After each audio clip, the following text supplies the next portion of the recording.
So, hello guys! Welcome to my channel, Gethz MD. So, dahil marami nag-request paano mag-refund sa Cebu Pacific, so ito ngayon gagawa tayo ng video paano mag-refund via Cebu Pacific. So guys, una natin gagawin, punta tayo sa home menu ng Cebu Pacific. So yan, click natin ang Cebu Pacific. Ayan. So makita niyo Cebu Pacific and then manage booking. So click natin yung Cebu Pacific. Ayan, loading na. So skip lang natin yung mga yan. And then yan, makikita nyo guys sa gawing taas yung manage booking. So kiklik lang natin yung manage booking na yan. Okay. So ayan guys, makikita nyo na siya. Yan, use your booking details. So kailangan is ilagay natin yung reference number. Ayan, enter booking reference number and then yung surname ng passenger. So dahil actual yung gagawin natin, gagamitin ko guys yung aking GetGo member. So magsasign in ako sa aking GetGo member para maipakita ko sa inyo. Pero sa mga walang GetGo member, ayan, gamitin nyo po yung use your booking details. Sundan nyo lang po yung hinihinging details. And then click nyo lang yung continue. So ayan guys, punta tayo sa aking GetGo. So use your GetGo account. So dito, itatype ko yung aking email at saka yung password ng aking GetGo. So ayan, click natin.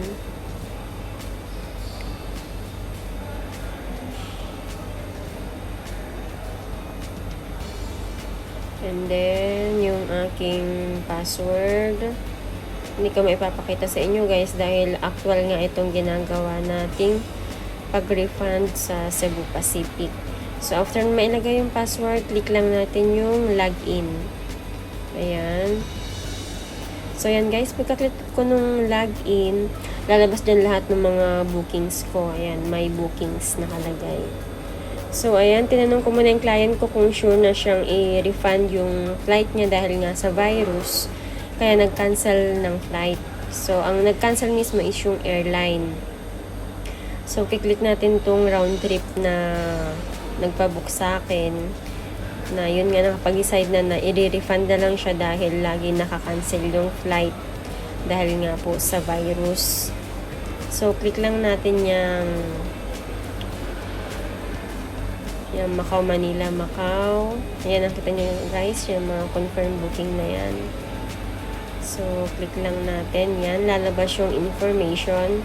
So, double check natin guys ha, kung ano yung i-refund natin.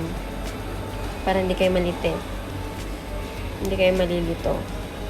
So, ayan. Pag nakita na natin yung details, click lang natin yung manage. Click natin yung manage. Yan. So, cancel guys yung Macau, Manila. March 15 to March 24. Ayan, click natin yung manage. So, ayan guys, your flight has been changed. Ayan nga yung yung kinancel ng Cebu Pacific. So, ayan, nakikita nyo guys, canceled na siya. Macau to Manila. Yung may flight number 5J363. March 15 ng 10:20 PM. And then, dating niya sana sa Manila is March 16 ng 12:30 AM.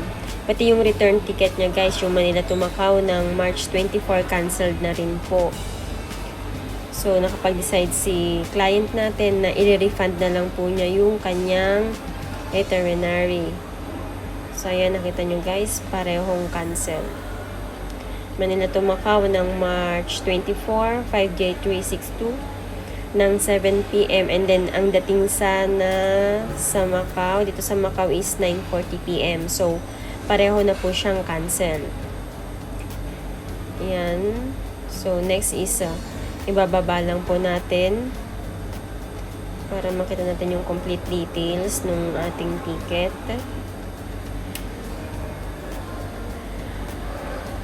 Ayan. Guest details. Makita nyo yung guest details.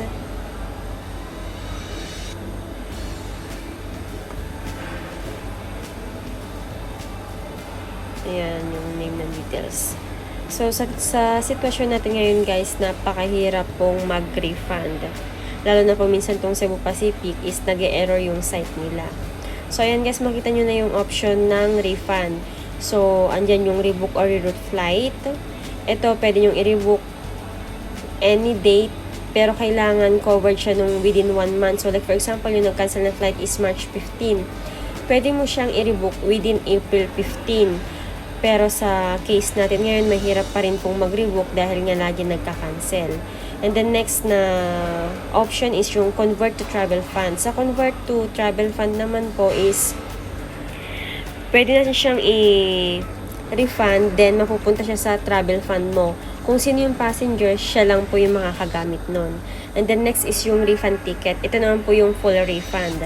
Pero sa full refund naman po is hindi po kasama yung service charge ng mga agent ninyo. Yung mga agent na kagaya namin. So, syempre po, hindi po kasama yung service charge sa i-refund sa inyo. So, yung original mode of payment, original na price ng ticket po ang maibabalik sa inyo. So, ayan guys, ang i-click natin ngayon is yung refund ticket. Ayan, click natin yung refund ticket. Wait lang guys.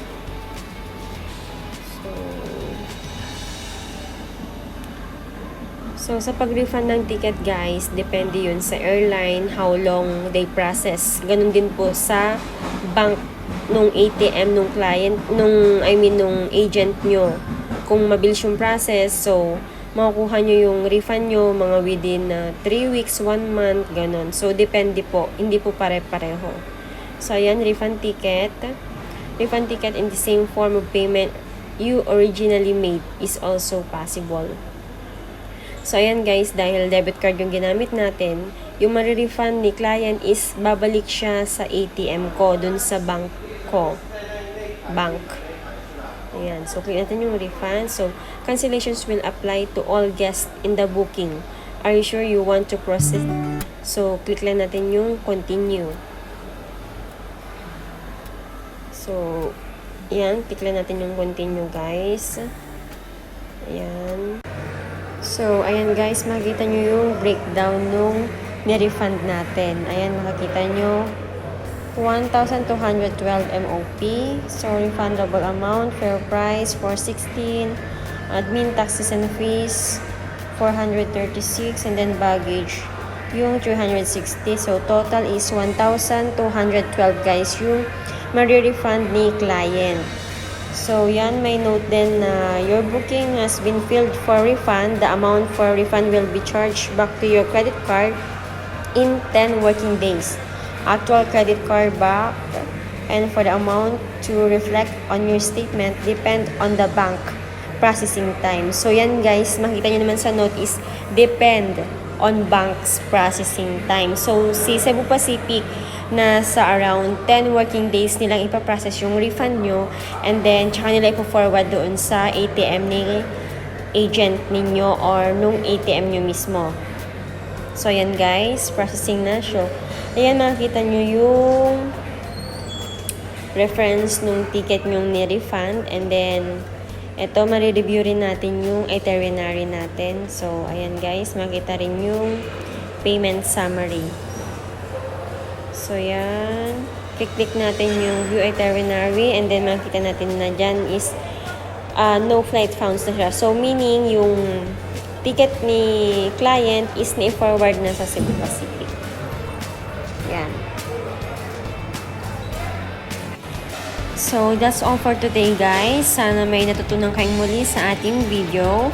So, guys, sa mga susunod nating video para ma-notify kayo, don't forget to like and subscribe, and please click the bell button. Maraming salamat guys. Bye!